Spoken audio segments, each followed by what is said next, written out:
Olá, meus queridos e queridas deste canal da Jusnova no YouTube. Seguinte, pessoal, hoje eu vim falar sobre família. Pois é, Dia da Família. E eu quero falar sobre esse tema que eu amo, né? Família. Imagina, sou a pessoa mais família do mundo.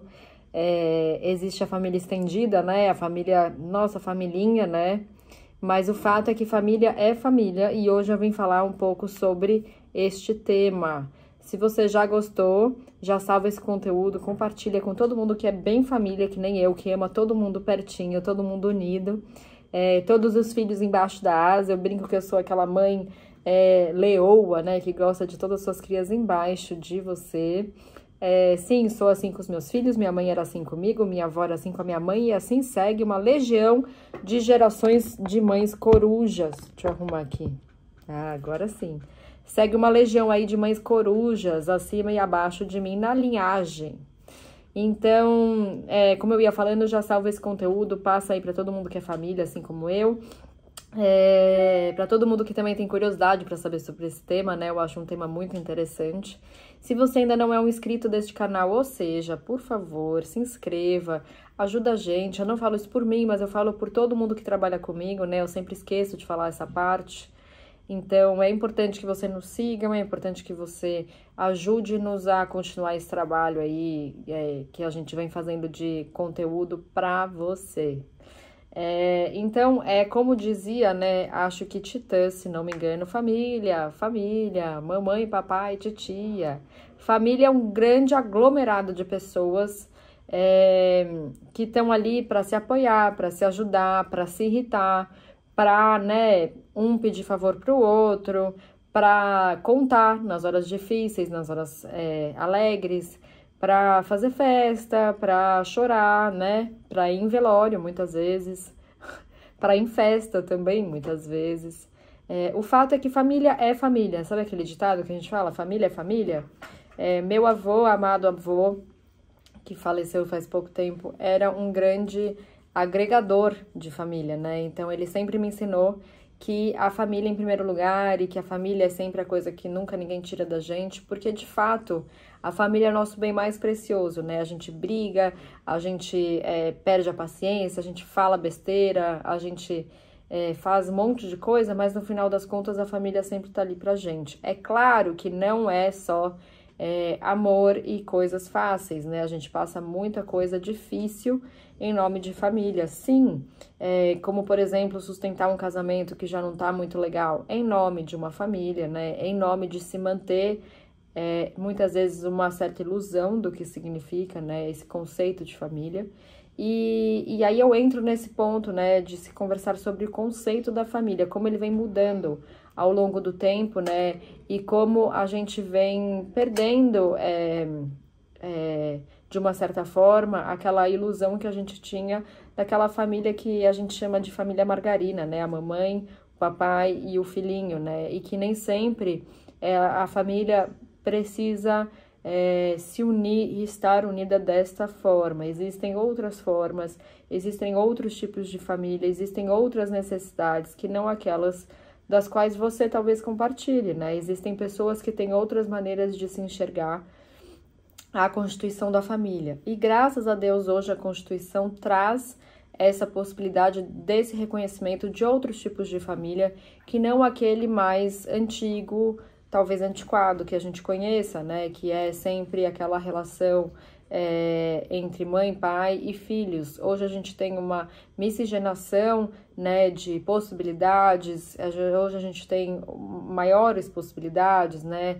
E, consequentemente, a gente consegue ver mais pessoas felizes, né? De verem as suas relações sendo oficializadas juridicamente, né? Sendo abraçadas pelo Estado e reconhecidas pelo Estado como entidade familiar, nada mais justo e certo, né? Até porque isso traz também um benefício para todos, não só para aqueles envolvidos, mas também para todos em volta que convivem com essas famílias e que aprendem muita coisa e que lidam com coisas, né, e culturas diferentes das quais você vem. E é muito importante a gente saber acolher a todos e entender que essa é a sociedade adequada, né? Que a gente pode talvez chamar de adequada, mas que todos os interesses e anseios e desejos possam ser reconhecidos, oficializados e respeitados, principalmente. Então, eu queria falar sobre o primeiro tipo. Eu vou falar alguns nomes teóricos e os seus significados, só para a gente cumprir um protocolo aqui, que eu preciso realmente falar essa parte mais teórica. A família matrimonial é a família formada pelo casamento, né? Aquela forma boa e velha que a gente conhece, que a pessoa casa e forma o casamento. Família informal é aquela formada pela união estável. E não é porque é informal que ela não é importante. Ela é importante, ela é reconhecida, né? Você assina a sua união estável, ou às vezes tem muita gente que também não assina, né? Mas é importante que se assine para se deixar as coisas oficializadas e para um momento de divórcio ou um momento de falecimento, as coisas estejam bem reconhecidas, né? A família monoparental, qualquer um dos pais com seu filho, ou, por exemplo, a mãe solo, né? Ou o pai solo com o seu filho. A família anaparental, sem pais, formada apenas por irmãos, né? No caso das pessoas que já perderam os pais, e a família continua com os irmãos. Família reconstituída, os pais separados com filhos começam a viver com outros também com filhos. Então é aquela coisa, né? Os meus, os seus, e vamos viver todo mundo junto. Família unipessoal, apenas uma pessoa, como uma viúva, por exemplo. Família paralela, o indivíduo mantém duas relações ao mesmo tempo, casado e que também possui uma união estável.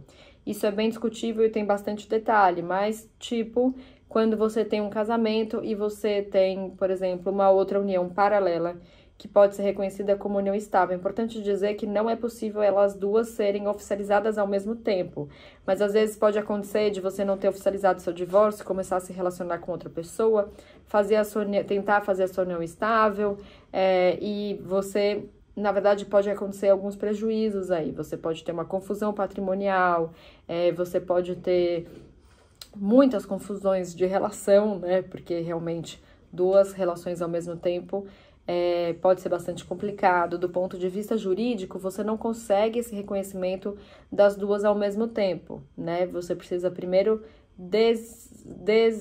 se eu posso, não existe essa palavra, mas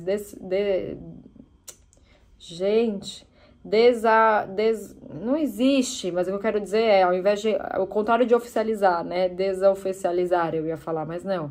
Você precisa, na verdade, oficializar o fim daquela relação. Ufa, voltei na minha sanidade mental. Oficialize primeiro o fim de uma relação para oficializar o começo de outra relação. É por isso que eu sempre friso aqui a importância de se oficializar o divórcio, né? A importância, tem muitos clientes que falam, não, mas a gente já tá separado de fato faz muito tempo, a gente não quer fazer o divórcio, tá tudo funcionando, oficializar o divórcio, tá tudo funcionando muito bem. Sim, funciona bem até que você tenha uma outra relação, e aí muita confusão pode acontecer. Família endemonista é a família formada unicamente pelo afeto e solidariedade do indivíduo com o outro, buscando principalmente a felicidade. E é isso, nesse conceito, que eu quero encerrar o vídeo de hoje, mostrando que, na verdade, pessoalmente eu acredito que família é sempre um grupo de pessoas que se querem bem, um grupo de pessoas que, acima de qualquer dificuldade das relações unipessoais entre um e outro, sempre vai procurar se ajudar, sempre vai procurar o bem do outro, sempre vai procurar estender a mão para quando precisa. É claro que existem conflitos, e para esses conflitos existe a mediação, para que eles sejam bem cuidados e bem resolvidos, né? Mas, dizendo assim, como regra geral, a família, ela é sim um poço de muitas dificuldades, porque ela une muitas coisas que são difíceis de coexistirem, né? Relação afetiva, patrimonial, relação entre pessoas, emocional, né, financeira, tipo, muita coisa, muitas emoções juntas. Isso tudo é muito difícil de coexistir harmonicamente. Mas a mediação tá aí para existir, né, para fazer com que isso tudo exista de uma maneira um pouco mais leve e menos traumática para todos os envolvidos, e obviamente com a possibilidade das relações afetivas serem postergadas aí, né? Então é isso. Espero que vocês tenham gostado.